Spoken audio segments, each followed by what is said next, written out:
5 दिनों में होने वाली उत्तर प्रदेश पुलिस आरक्षी भर्ती परीक्षा के पहले दिन की परीक्षा आज 23 अगस्त को 2 पालियों में संपन्न हुई। परीक्षा संपन्न होने के बाद अभ्यर्थियों और शिक्षकों ने प्रश्न पत्र का विश्लेषण भी स्टार्ट कर दिया है। आपको बता दें, यूपी पुलिस आरक्षी भर्ती परीक्षा निरस्त होने के बाद 6 माह के भीतर योगी सरकार द्वारा पुनः कराए जाने के निर्देश दिए गए थे, जिसके तहत दोबारा कड़ी सुरक्षा व्यवस्था में पहले दिन परीक्षा संपन्न कराई गई। 60,244 पदों के लिए 23, 24, 25, 30 व 31 अगस्त को पुलिस आरक्षी भर्ती परीक्षा 2 पालियों में कराई जानी है।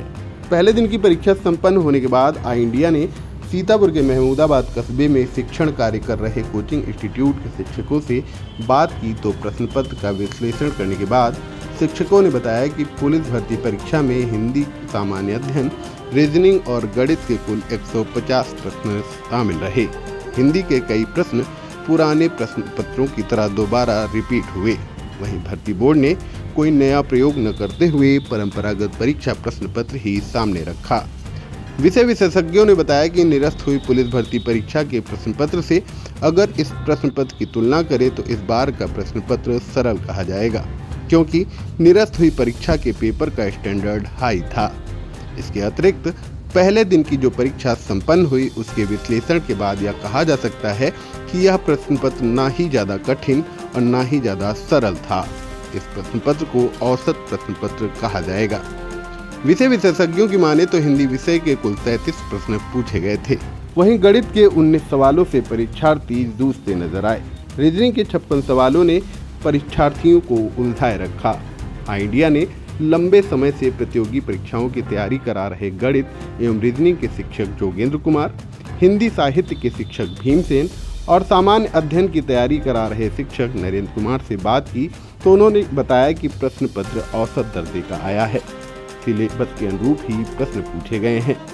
जीएस के प्रश्नों ने जरूर अभ्यर्थियों को घुमाया, जबकि हिंदी की बात करें तो रचनाओं और पुरस्कार से अपडेट हैं तो प्रश्न पत्र अच्छा हुआ होगा।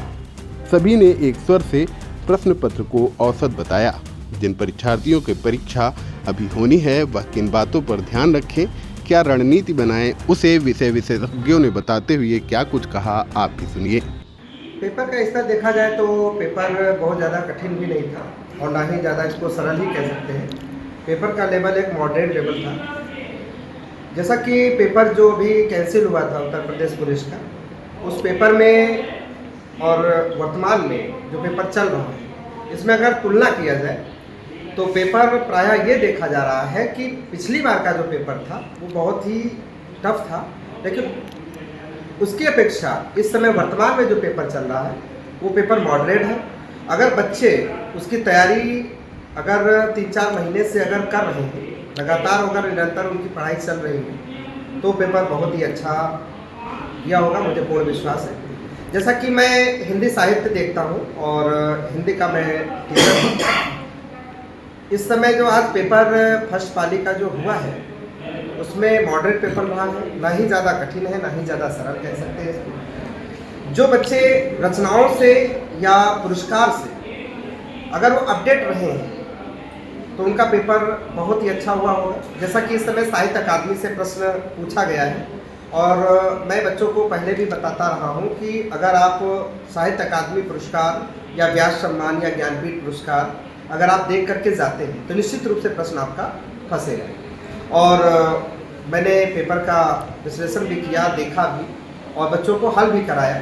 और सर्वप्रथम मैं उत्तर प्रदेश के मुख्यमंत्री योगी आदित्यनाथ जी का धन्यवाद ज्ञापित करता हूँ कि जो बहुत ही सही ढंग से पेपर को संपन्न करवा रहे हैं। उनकी जो सुरक्षा जो दृष्टि है उस लेवल से पेपर बहुत ही अच्छा जा रहा है। और हम बच्चों से यही निवेदन करते हैं कि जो पुराने नोट्स हैं उनको आप लोग बराबर दोहराते रहें, क्योंकि पेपर में अगर धैर्य बनाए रखेंगे तो पेपर बहुत ही अच्छा होगा। जैसा कि मैंने पुरस्कार में देखा 2019 का पुरस्कार साहित्य अकादमी का पूछा गया नंदकिशोर आचार्य जी का, और साहित्य अकादमी का सर्वप्रथम जो पुरस्कार मक्खनलाल चतुर्वेदी को जो हिमतरंगिणी रचना पर मिला हुआ था उस पर वो रचना पूछी गई थी। और रचना अगर वो बच्चे जानते होंगे तो प्रश्न आराम से कर सकते थे। और मैंने ये देखा कि जो आत्मकथा बच्चन जी की है, हरिवंश राय बच्चन जी की, जो उसमें उन्होंने सन ना पूछ करके उन्होंने ये पूछा कि पहली श्रृंखला की उनकी कौन सी रचना है। तो हमने ये देखा कि उसमें सबसे पहले उन्होंने क्या जो आत्मकथा लिखी थी, क्या बोलूं क्या याद करूं, वो 1968 में लिखा था। और उसके बाद उन्होंने नीट का निर्माण लिखा 1970 में, और फिर बसेरे से दूर लिखा, और चौथे नंबर पे 10 द्वार से सोपान तक लिखा। तो पहली श्रृंखला उन्होंने पूछी थी, तो जिसमें से जो क्या बोलूं क्या याद करूं की पहली श्रृंखला है, ये प्रश्न हमने देखा।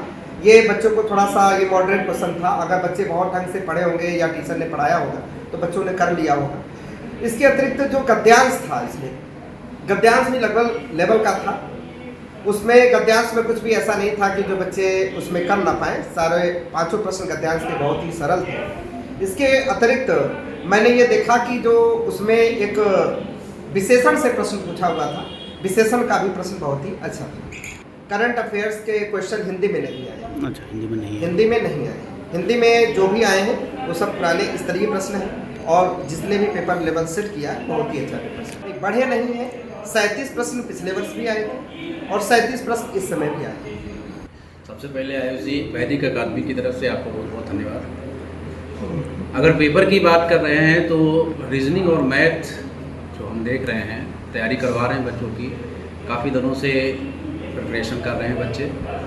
2018-19 की भर्ती में भी हमने तैयारी करवाई बच्चों को, और आज के पेपर में जहाँ देखते हैं हम, तो पिछली बार की अपेक्षा जो निरस्त हुआ पेपर अभी, उस पेपर की अपेक्षा ये पेपर मॉडरेट कहा जाएगा, इजी लेवल पर भी था। यहाँ पर देखा जाए तो इसको टफ नहीं बोलेंगे बहुत ज़्यादा। जो मैथमेटिक्स के क्वेश्चन आए हुए हैं, 19 क्वेश्चन यहाँ पर आपको सिलेबस के अनुसार मिलते हैं, तो इसमें 19 क्वेश्चन ही आए हुए हैं फिर से। और ये जो प्रश्न आए हुए हैं ये काफ़ी ज़्यादा सरल भी इनको नहीं कहेंगे और इनको बहुत ज़्यादा कठिन भी नहीं कहा जाएगा। अगर बच्चे ने ठीक से तैयारी की हुई है सही मार्गदर्शन में, तो जाहिर सी बात ही 19 में से वो 18 क्वेश्चन तक पहुँच सकता है, अच्छे से कर सकता है। रही बात अगर हम बात करें रीजनिंग की, तो 56 क्वेश्चन यहाँ देखने को मिलते हैं पेपर में, और इन 56 क्वेश्चन में जो मानसिक अभिरुचि का जो पोर्शन होता था, पिछली बार निरस्त पेपर जो हुआ उसमें काफ़ी बेहतरीन प्रश्न आए हुए थे। देखा जाए अगर उसकी तुलना में अब की बार वो प्रश्न देखने को नहीं मिले। उनकी जगह पर आमतौर पर जो परंपरागत क्वेश्चन रीजनिंग में पूछे जाते हैं वही आए हुए हैं। कैलकुलेटिव क्वेश्चन हैं।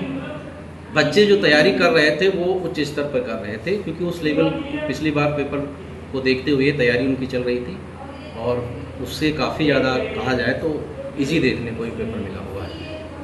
देखिए, बात अगर यूपीपी की है, उत्तर प्रदेश पुलिस भर्ती की है, तो इसमें जो भी आपका मैथमेटिक्स और रीजनिंग का जो सिलेबस रहता है वो परंपरागत ही रहता है। हर बुक्स में वही सिलेबस देखा जाए, अगर कोई भी अगर एग्ज़ाम है तो लगभग वही सिलेबस रहता है। यहाँ पर कुछ मुख्य अलग से बिंदु नहीं होते हैं। हालांकि मानसिक अभिरुचि जो पोर्शन रहता था यही बच्चों को ज़्यादा परेशान कर रहा था, और उससे देखा गया कि प्रश्न बिल्कुल ना के बराबर हो गए, जिससे पेपर अगर देखा जाए इसी वजह से वो मॉडरेट कहेंगे, इजी कहेंगे उसको, यही कारण था। और बाकी अगर तैयारी की बात की जाए तो सारे जो क्वेश्चन आ रहे हैं सिलेबस के अनुरूप ही आ रहे हैं। जो सिलेबस में दिया गया है, जितने भी चैप्टर दिए गए हैं उन्हीं चैप्टर से सारे प्रश्न आए हुए हैं, और कुछ प्रश्न अच्छे भी आए हुए हैं, और अगर बच्चे ध्यान से अगर उनको कर रहे हैं तो ठीक प्रकार से उत्तर दे पाएंगे। पहले बहुत बहुत धन्यवाद आयुषी आपका। वास्तव में देखा जाए कि उत्तर प्रदेश पुलिस परीक्षा की तैयारी जो बच्चे कर रहे थे बड़ी लगन से कर रहे थे, और बड़ा बेसब्री से इंतजार था बच्चों को। इससे पहले एक परीक्षा जो पेपर लीक हो गया था, किसी कारणवश लीक हो गया होगा, लेकिन अब बच्चों के अंदर जो जोश और उमंग देखने को मिला है, तो इससे ये लगता है कि वास्तव में हमारे यहाँ पर जो युवा पीढ़ी है, हमारे सुदूर ग्रामीण क्षेत्रों के जो बच्चे इस उत्तर प्रदेश पुलिस परीक्षा की तैयारी कर रहे थे, तो उसमें अच्छा खासा जोश देखने को मिला है। अभी आज देखा कि उत्तर प्रदेश पुलिस परीक्षा की जो फर्स्ट मीटिंग का पेपर हुआ है, बहुत सारे बच्चों से हमारी मुलाकात भी हुई, और अक्सर ये देखते हैं कि जो हमारे बच्चे सुदूर ग्रामीण क्षेत्रों के हैं, मैं उनको पढ़ने के लिए सदैव प्रोत्साहित करता रहता हूँ, और ख़ास करके उनकी मदद भी करता हूँ। जो बच्चे इस क्षेत्र में जा रहे हैं और उनके पास किसी भी तरीके की इकोनॉमिक कमी है या कोई पढ़ाई से क्षेत्र से विशेष उनको कोई प्रॉब्लम्स होती है, तो उसको सॉल्व भी करते हैं। तो कई बच्चों से हमारी मुलाकात हुई, जानना चाहा कि पेपर कैसा हुआ है, तो ये देखा कि जो सामान्य अध्ययन के पेपर्स थे, जो सिलेबस दिया गया था उसमें बहुत सारे ऐसे टॉपिक्स थे सिलेबस के जिससे क्वेश्चन नहीं पूछे गए, बच्चों को थोड़ा सा घुमाया जीएस ने। करंट अफेयर्स के क्वेश्चन भी एक आध ही पूछे गए थे और अन्य जो टॉपिक्स वगैरह थे जीएस से रिलेटेड थे, तो उसमें से काफ़ी कुछ जीएस पैटर्न पर टॉपिक से ही क्वेश्चन पूछे गए थे। वहाँ के बच्चों में उत्साह देखने को मिला है। पेपर बहुत ज़्यादा टफ भी नहीं था, बहुत उबाऊ भी नहीं था और इतना सरल भी नहीं था कि जो बिना पढ़े उसको बच्चे कर भी लेते। तो कुल मिला के देखा कि पेपर अच्छा था, तो बच्चों में उत्साह भी बहुत अच्छा देखने को मिला पहली शिफ्ट में। जी हाँ, ये तो सही है। वैसे उत्तर प्रदेश पुलिस परीक्षा अपने आप में एक बहुत बड़ी परीक्षा थी उत्तर प्रदेश की, अब तक की सबसे बड़ी परीक्षा हमको देखने को मिला है। ये देखा जाए कि अगर जो बच्चे पहले से रणनीति बना रखे थे कि पहले पेपर आउट हो गया, बच्चों में उत्साह तो कम हुआ था, लेकिन फिर भी बच्चों ने एक दुगने जोश के साथ इसकी तैयारी शुरू की। और जिन बच्चों ने खास करके 4-5 महीने या इधर जो बीच में 2-3 महीने ब्रेकआउट नहीं किया और वो लगातार लगे रहे, तो जाहिर सी बात है कि उनके लिए पेपर बहुत ही अच्छा रहा होगा। अगर अच्छे से तैयारी कर रहे हैं तो अच्छा ही पेपर था, बहुत अच्छा पेपर था।